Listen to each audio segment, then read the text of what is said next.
Olá, bem-vindos à avaliação escolar. A avaliação escolar é um dos campos mais complexos dentro da educação. Não que outros não sejam, mas a avaliação escolar é um campo de disputa, é um campo de polêmica, né? É um assunto que nos toca bastante aos educadores. Então, vamos conversar um pouco sobre a avaliação escolar. Esse curso, naturalmente, é apenas uma introdução a esse campo. Como eu disse, bastante complexo, com muitos autores, com muita discussão, que vocês depois podem aprofundar com as leituras, ok? Então, vamos lá. Evolução histórica da avaliação, um breve relato. Começo citando Perrenot, um autor importante. Vocês vão anotando os autores aí, depois eu boto a bibliografia para vocês. A avaliação não é uma tortura medieval. É uma invenção mais tardia, nascida com os colégios por volta do século XVII e tornado indissociável do ensino de massa que conhecemos desde o século XIX, com a escolaridade obrigatória. Então, a avaliação, quando a gente pensa em escola, parece que desde sempre foi assim, e não é verdade, né? Então, a humanidade sempre educou as novas gerações, né? Até hoje, muitos grupos e muitas culturas educam, né, as suas crianças e os seus jovens sem esse sistema de quantificação, de classificação dos conhecimentos e das pessoas. Então, sempre existiu antes, né? E ainda hoje existem outras maneiras de você proceder dentro da escola, avaliar, inclusive, dentro da escola, sem ser o sistema que nós estamos mais habituados, que são testes e provas bimestrais para aferir um determinado valor, que depois, no somatório de pontos, diz se aquele cidadão pode seguir o seu caminho ou ele vai ter que repetir, né, tudo de novo. Depois a gente conversa melhor sobre essa história de repetir, né? Se o conhecimento pode ser repetido. Então, na verdade, a avaliação ela não começa, né, desde que existe educação e muito menos desde que existe escola. Então já se educava as crianças, já se ensinavam coisas sem esse formato. Esse formato vai se consolidar exatamente quando surge a escola de massa. Guardem essa informação porque ela vai fazer todo o sentido histórico à medida que a gente vai vendo como é que a avaliação vai se tornando esse campo, na verdade, muito mais comprometido com o controle das pessoas do que necessariamente com a produção de conhecimento. Tá certo? Então, vamos lá. Um pouquinho da história, vocês sabem que eu gosto de começar sempre da história, porque a gente às vezes acha que, primeiro, nós somos inaugurais, segundo, que sempre foi assim, e a história desmistifica essas duas coisas. Nós não somos inaugurais, existe toda uma produção teórica que nos antecede, e também nós, não foi sempre assim, né? Nós vivemos um processo histórico, tem um porquê da gente ser assim hoje. Então, vamos lá. Os exames às universidades a partir do século 13. Os jesuítas com o Ratio Studiorum, quem quiser saber mais, procura lá na História da Educação sobre o Ratio Studiorum, que era o programa de educação dos jesuítas, tá? E Comênios, já falamos do velho Comênios, já apresentei ele para vocês nos outros cursos, né? Que é um grande teórico que criou a didática magna, que na verdade marcou bastante a história da pedagogia ocidental.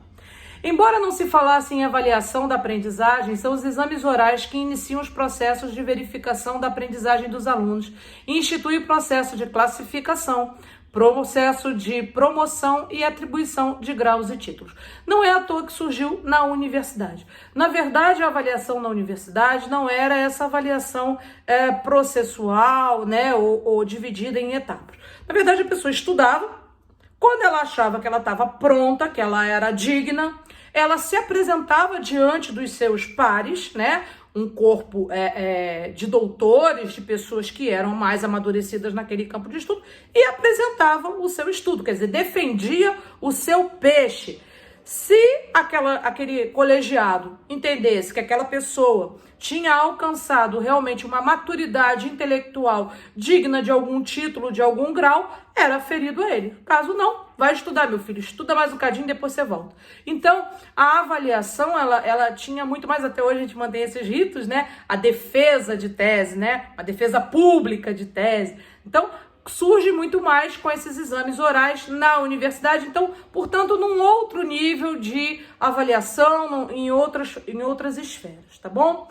Bom, no século XIX, nos Estados Unidos, não é à toa, não é gratuito, quer dizer, surge o sistema de testagem, tá? Então, isso também tem a ver com a cultura e com as lógicas que cada povo se organiza. Então, por isso que eu falei, não é à toa e não é gratuito que isso tenha surgido nos Estados Unidos, né? Um sistema de testagem. Finalidade, melhorar os padrões educativos. Bom, pelo menos isso é sempre o que se diz, né? Vamos avaliar para melhorar os padrões educativos. Essa é sempre a intenção revelada, né?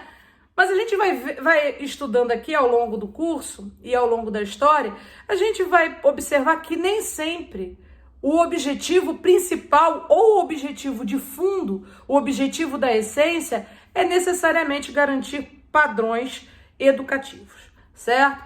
Então, 3 propostas, né, surgem nesse século XIX nos Estados Unidos. Substituir os exames orais pelos escritos, substituir as questões gerais pelas específicas e aumentar o seu número e buscar padrões mais objetivos. Então, veja, nós temos, sai do oral para o escrito, né? Sai de uma reflexão cheia de complexidade e cheia de subjetividade para uma coisa mais restrita, né? A escrita, se você vai aumentar o número de questões, elas vão ser escritas e elas precisam ser objetivas, logo, esse conhecimento que também vai ser verificado não pode ser tão complexo, ele vai ter que ser mais objetivo, né? Então, saem as reflexões sobre e começa-se, então, a trabalhar com as informações sobre. Observem que aí existe uma transformação na própria concepção do que é conhecimento.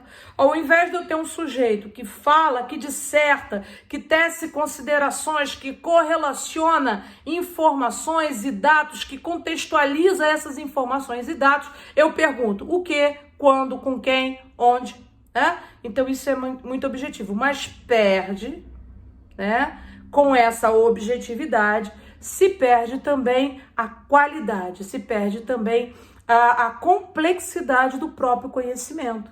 Né? Então, mas a história foi isso. Por quê? Porque não era mais a verificação do aprendizado de um sujeito diante de um colegiado. Era a verificação de um aprendizado de massa. Então, como é que eu faço para verificar um aprendizado de massa, né? Com fatores subjetivos, complexos, com alunos dissertando sobre determinado assunto, né? Então, você corrigir 30 provas, né?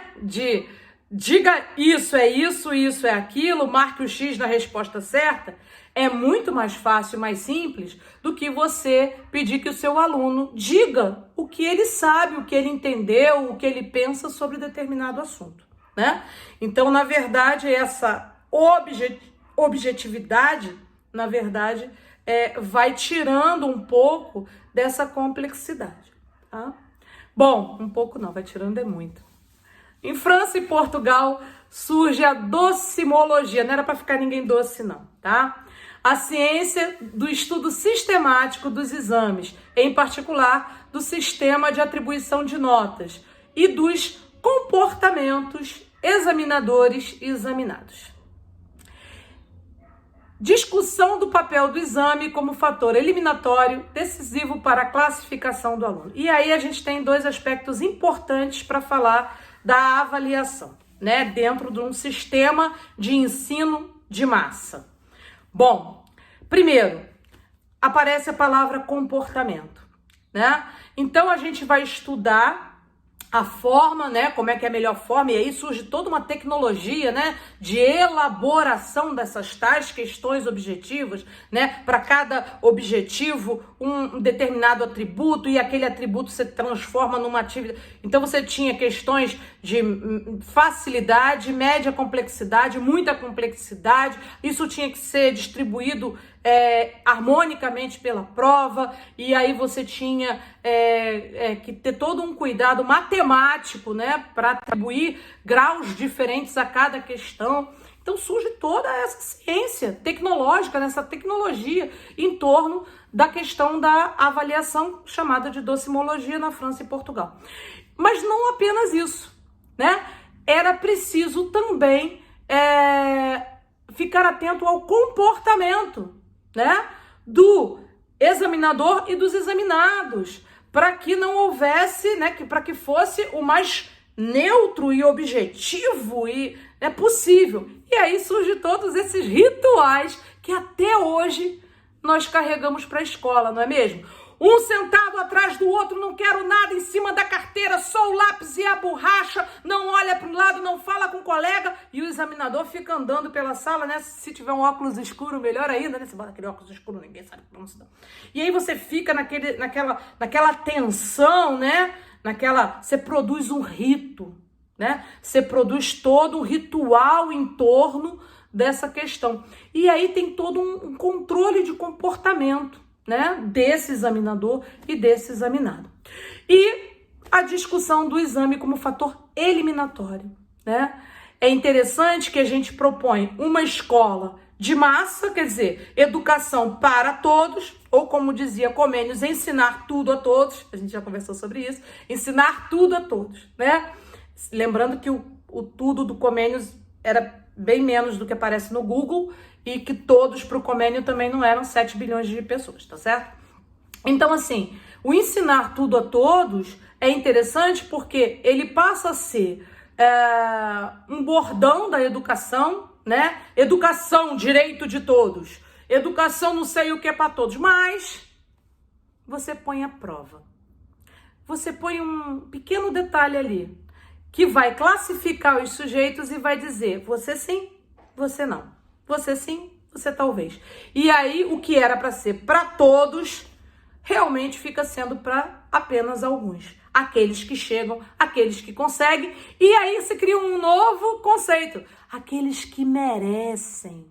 Aqueles que fizeram por merecer. Bom, então não é direito, né? Porque direito você não tem que fazer por merecer. Direito você tem o direito. Então, ou você tem direito ao conhecimento, ou você tem que fazer por merecer a ter direito ao conhecimento. Tá certo? São ideias que não batem.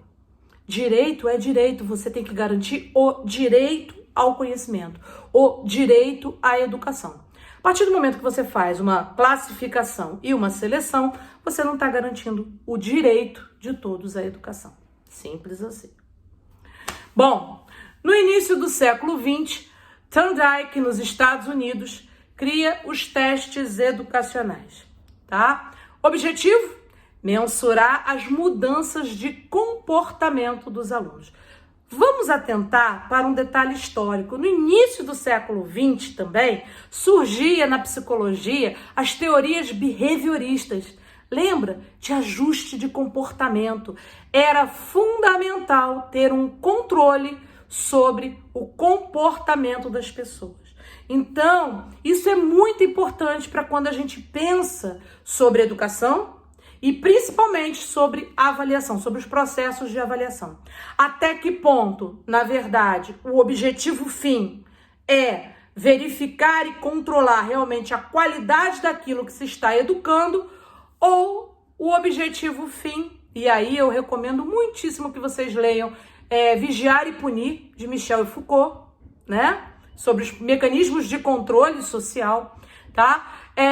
Será que o objetivo é realmente promover, né, democratizar o conhecimento, ou o objetivo, na verdade, é ter controle sobre aquilo que os sujeitos estão produzindo e se produzindo, né, através da educação? E isso faz toda a diferença. É preciso que a gente tenha muito essa clareza, tá certo? Então, objetivo, mensurar as mudanças de comportamento dos alunos. Veja, não está escrito que o objetivo é garantir o conhecimento para todos. É mensurar, quer dizer, é tornar mensurável, é dar, né, quantificar o comportamento,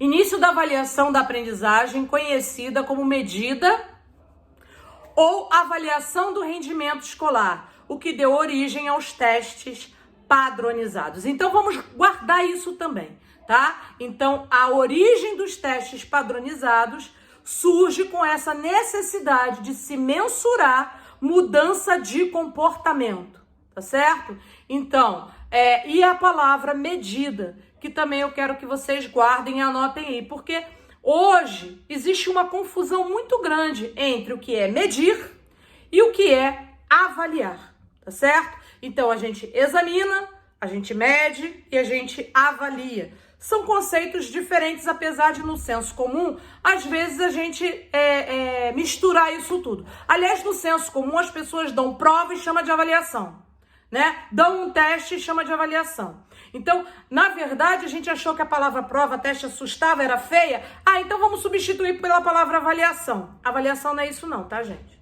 Aliás, se a avaliação fosse só dar um teste ou dar uma prova, não tinha necessidade de eu dar um curso inteiro sobre avaliação, nem tinha necessidade de ter uma disciplina na Universidade Federal de 60 horas chamada avaliação. Então, a avaliação escolar não é da teste e da prova. A avaliação escolar é bem mais complexo que isso e a gente vai falar disso durante esse curso, tá bom? Então, vamos lá. Em 1935 e 1938, conferências sobre avaliação e criação de uma comissão permanente de estudos sobre esse assunto. Olha como ele era um assunto de interesse internacional. Vários países estavam se debruçando sobre essa questão da avaliação escolar, né? Características, aplicação de testes, caráter instrumental. Então, foi uma perspectiva bastante tecnicista, né? Quer dizer, existia uma preocupação com as técnicas, com como você ia, na verdade, medir. A intenção era ser o mais objetivo possível, dar informações, e aí vai de uma determinada concepção de educação, né? Essa concepção que acha que realmente você pode, através da quantificação, aferir, né, um número a uma pessoa e que aquilo representa aquilo que aquela pessoa sabe ou deixa de saber. Isso é uma concepção. Essa concepção técnica, essa matematização do mundo e essa matematização das pessoas foi uma corrente de pensamento muito forte no início do século XX. Muito forte. Na verdade, se tinha uma verdadeira obsessão, né, por certa cientificidade, que era assim, você pegava o ser humano, que na verdade é produto de muita história, cultura, subjetividade, e tenta objetivar esse ser humano, transformar ele num objeto. Essa perspectiva moderna de ciência que traz, né, das ciências exatas para as ciências humanas determinadas práticas, ela marcou muito o início do século XX. Então, os cientistas mediam, né, a circunferência da cabeça e diziam, esse aí tem vocação para o crime ou não tem. Mediam o formato dos olhos, do nariz, da boca e chegavam a essas conclusões. Não, determinado formato tem mais vocação para determinada ciência ou tem vocação para o crime, né? E aí surgem os testes de QI, né? Então, vamos medir o quociente de inteligência das pessoas. Então, na verdade, tentaram fazer uma série de padrões e encaixar a humanidade nesses padrões universais. Era uma concepção, tá? Essa padronização, essa universalização do que é múltiplo, diverso, cultural, histórico. Então, nesse período, essa era uma concepção. Ficou lá no período não, porque a história não fica, ela não é cortada. A história, ela vai, né, novas ideias vão surgindo, coisas novas vão aparecendo, mas esses pensamentos ainda existem. Aliás, hoje, em meados do século XXI, infelizmente parecem ter voltado com toda a força no que aquilo que a gente está nomeando de neotecnicismo, né? Essas concepções que acham que podem, na verdade, medir, controlar, objetivar o ser humano, deixando de lado seus aspectos subjetivos, culturais e históricos, tá certo? Bom, então, o objetivo era aplicar testes de caráter instrumental. Nos anos 30, né, do século XX, Tyler e Smith defendem os testes, sublinha, escalas de atitudes, os inventários, os questionários e as fichas de registro de comportamento dos alunos. É daí que surge também aquela coisa de pontinho por comportamento, né? A gente dá pontinho por comportamento, pontinho. Então, o papel da escola não era apenas oferecer e democratizar certos conhecimentos, não todos, tá? Porque currículo nenhum tem todos os conhecimentos. O conhecimento acumulado historicamente pela humanidade. Para, né, gente? Menos, né? Imagina a humanidade. Mentira, você não estudou a história da Indonésia, né? Você não sabe nada sobre o Paquistão. Como é que você vai falar de conhecimento da história da humanidade? Mentira, né? A humanidade não é só França, Alemanha, Inglaterra, Portugal, Espanha, Itália. A humanidade é um pouquinho maior, né? Então, menos, né? A gente sabe, todo o currículo é alguma coisa. É, como diz o Rimeno Sacristã, uma seleção sui generis. Alguém não sem interesse, alguém com algum interesse, seleciona esses determinados conhecimentos e diz: isso é o importante, isso é o que vale, é isso que você tem que aprender. E aí você vai ser classificado o quanto você é capaz de lidar com esse conhecimento. Mas não é apenas lidar com esse conhecimento, é lidar com esse conhecimento nos meus termos. É lidar com esse conhecimento da minha maneira. É responder a resposta com as palavras que eu estou dizendo que você tem que dizer. Então, muito mais do que democratizar o conhecimento, era um controle sobre o que eu quero que você saiba, como eu quero que você saiba e o que eu quero que você faça com isso. Então, a preocupação era muito mais de controle, e aí é teoricamente explícito, né? Eu quero controlar e ajustar comportamentos.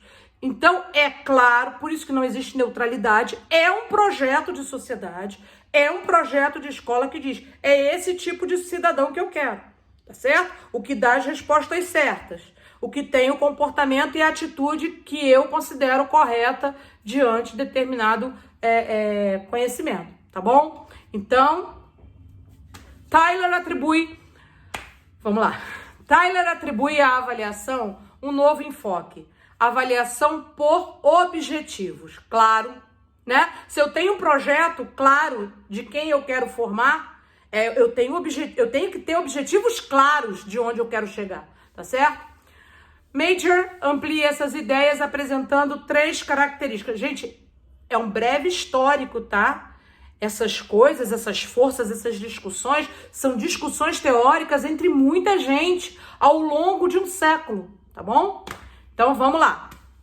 Major, em cima da ideia do Tyler, vai propor 3 características. Conter explicitamente o comportamento observável dos alunos. Olha aí o behaviorismo, né? Pois é, o cientificismo, né? Eu só posso falar daquilo que é observável. Eu não posso falar do subjetivo, tá? Então, só aquilo que está explícito. Tá bom? Então, sai aquelas coisas assim, o professor conhece o aluno, sabe que ele sabe, mas ele marcou errado na prova, vale o que ele marcou errado na prova, né? Especificar as condições nas quais o comportamento deve ocorrer. Então, não me interessa se o aluno sabe e acerta todos os exercícios. Se na prova ele erra, tá errado. Definir o padrão de rendimento aceitável. critério segundo o qual o nível de desempenho do aluno é considerado satisfatório. E aí a gente começa a colocar o ser humano nessa, graduação de notas e conceitos, enfim, você cria uma escala humana. Como a gente cria escala para tudo, né? A gente tem uma escala de qual deve ser a temperatura ideal, de qual deve ser a altura, peso, enfim, nós gostamos de matematizar o mundo, né? Numa tentativa de ter controle sobre ele, né? Isso me dá certa informação? Até certo ponto me dá algumas informações, mas, na verdade, esconde muita coisa, tá certo? A gente vai falar mais disso à frente também. Cronenberg, 4 pontos sobre avaliação em 1963. Lembrando que a humanidade já tinha passado por uma guerra mundial, estávamos na Guerra Fria, tá bom? A gente tem sempre que buscar qual é o contexto em que o conhecimento está sendo produzido, né? Porque nós somos fruto daquilo que nós vivemos, das experiências que nós temos, tá certo?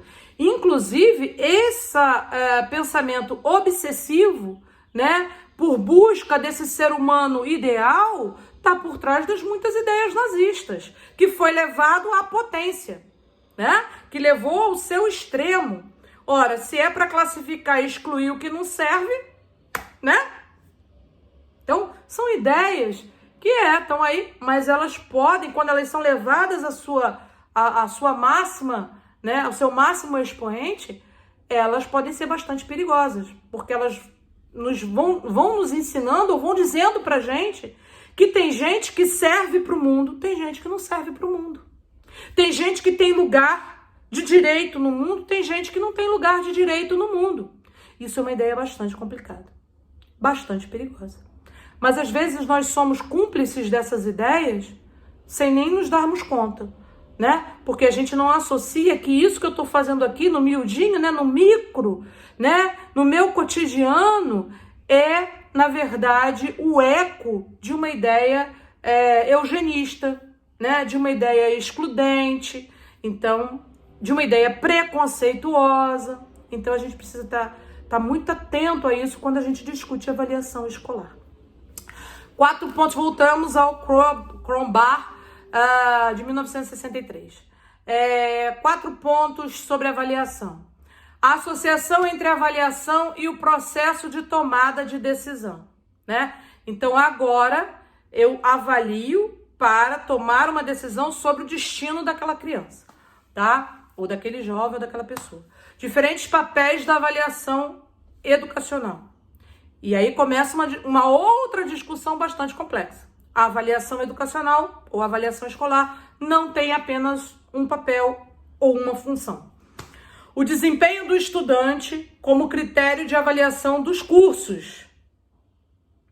Então, né, a partir do desenvolvimento, do sucesso do meu aluno, o meu curso começa a ser, e isso até hoje é assim, né? Inclusive as universidades são avaliadas de acordo com a produção, com a produtividade dos seus mestres, doutores, alunos, mestrandos e tal. Então, quanto maior a nota dos seus alunos, mais a sua escola, universidade vai sendo bem avaliada ou mal avaliada. Análise de algumas técnicas de medida à disposição do avaliador educacional. Bom, em 1965, Knoll publica no Brasil Introdução às Medidas Educacionais. Vamos observando como essas palavras começam a flutuar, né, nesse vocabulário pedagógico, como elas começam a se confrontar na mesma arena, tá certo? Ideia principal: mensuração das mudanças desejadas no comportamento do aluno. Mais uma vez, a mensuração, né, vinculada à ideia de mudança de comportamento. Contribuição de Stake, 1977, amplia as discussões sobre as diferentes epistemologias entre pesquisa e avaliação quantitativa e qualitativa e definiu as características de estudo de caso como formas de pesquisa. E aí já estamos falando de avaliação em outro nível. Mas é importante pensar essa diferença de uma avaliação quantitativa para uma avaliação qualitativa. certo? Uma coisa é você quantificar, né? Medir e quantifiquei. Outra coisa é você avaliar. A avaliação, a medida, ela é um aspecto dentro da avaliação, mas ela não é a avaliação, tá certo? Então, avaliação é um conceito muito mais amplo do que a medida. A medida está dentro da avaliação, faz parte do processo de avaliação, tá certo? Então, para a gente encerrar essa nossa primeira conversa, deixando bem claro, né? Depois a gente vai voltar ainda tem muita história ainda pela frente, a gente está em 1977, né? Ainda tem chão aí. Mas para deixar claro, né? Medir é quantificar, tá certo? Fui lá, medi e quantifiquei. Avaliar é fazer uma reflexão sobre muitos aspectos que estão sendo produzidos, né, nesse processo de ensino e aprendizado. Então, a avaliação é uma reflexão que pode até ter na medida como um dado, mas não o único dado. Então, não confunda, né, o 7 que o seu aluno tirou, né, com a avaliação. O 7 te dá uma informação, mas ele não te diz muita coisa. Então, por exemplo, vou exemplificar. Se numa turma de 20 alunos, 10 alunos tiram 7, isso não te diz muita coisa. Você vai dizer assim, a minha turma tá boa, não é excelente, mas tá boa. Ok, né? Essa é mais ou menos a medida que a gente faz, né? 7 é uma boa nota, não é excepcional, não é um gênio, mas é uma boa nota. Ele conseguiu ali ficar com 70%, não sei do que, mas 70% de alguma coisa, né? 70% da seleção que você fez sobre tudo que foi falado, né? E aí eu pergunto, mas esses que tiraram 7, eles erraram as mesmas coisas? Eles acertaram as mesmas coisas? E aí você tem que ver. Imagina, se esses alunos, metade da sua turma, ou sei lá, 80% da sua turma, todos erraram a mesma questão, aí você tem que parar e pensar, não é isso? Refletir sobre isso. Peraí, a questão está bem formulada? Será que eu trabalhei bem esse conteúdo? Por que as crianças acertaram as outras questões, mas essa eles erraram? Por que essas crianças acertaram, às vezes, questões mais complexas, mais difíceis, mas erraram essa? Isso é avaliar, né? É refletir sobre o que isso aí está te dizendo. E aí você só pode fazer isso cruzando isso com outras informações. O 7 não te diz muita coisa, né? O 7, na verdade, não te diz quase nada, tá bom? Então, ele é uma informação, mas é uma informação muito restrita do que você precisa para avaliar realmente a sua prática. Seguimos na próxima aula, conversando sobre um breve histórico sobre avaliação escolar. Não perca!